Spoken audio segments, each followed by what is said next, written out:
Il le crie haut et fort depuis maintenant 9 mois. Cédric Jubillard clame n'être responsable en rien de la disparition de son épouse, Delphine Jubillard.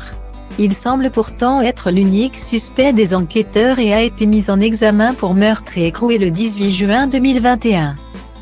Jeudi 26 août, BFM TV a dévoilé des passages de 4 lettres envoyées par le peintre plaquiste de 34 ans à ses proches.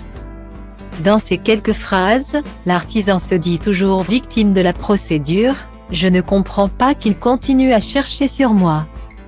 Ils ne comprennent pas que je n'ai rien fait, que je suis innocent. » Et de poursuivre, ici.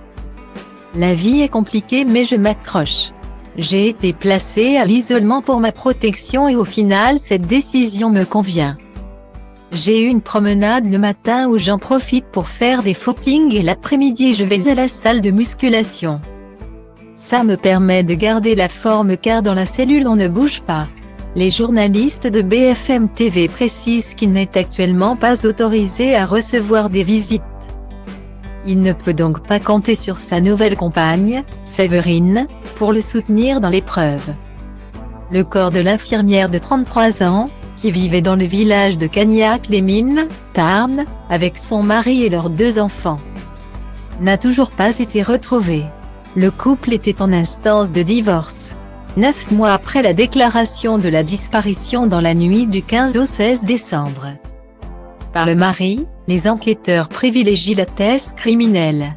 L'AFP rappelle que les 3 avocats de Cédric Jubillard ont dénoncé à plusieurs reprises fuite continue et insupportable et un dossier vide. Aujourd'hui on a un meurtre sans corps, et on part du postulat que Delphine Jubillard est décédée. Et quand bien même on admettrait cette hypothèse-là, il n'y a aucun élément qui permette de rattacher ça de manière directe et franche à la participation de son époux. Avait notamment réagi Jean-Baptiste Allary, autre avocat du mari. Ces mêmes avocats incitent d'ailleurs les enquêteurs à étudier d'autres pistes. Serait-ce si hallucinant, par exemple, d'imaginer un automobiliste qui est paniqué après un accident? Je ne dis pas que c'est le scénario qui s'est produit, mais c'est aussi de l'ordre du possible. Cela se vérifie. Et puis, il y a ces hommes qui, à 30 minutes d'écart, voient une voiture avec les phares et le plafonnier allumé dans un chemin de terre, en pleine forêt. Le deuxième a vu un homme sortir de la forêt, partir précipitamment et monter dans une voiture. Là encore, on n'a rien cherché.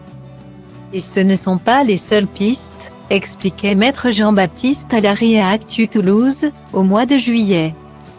Cédric Jubillard reste présumé innocent des faits qui lui sont reprochés jusqu'au jugement définitif de cette affaire.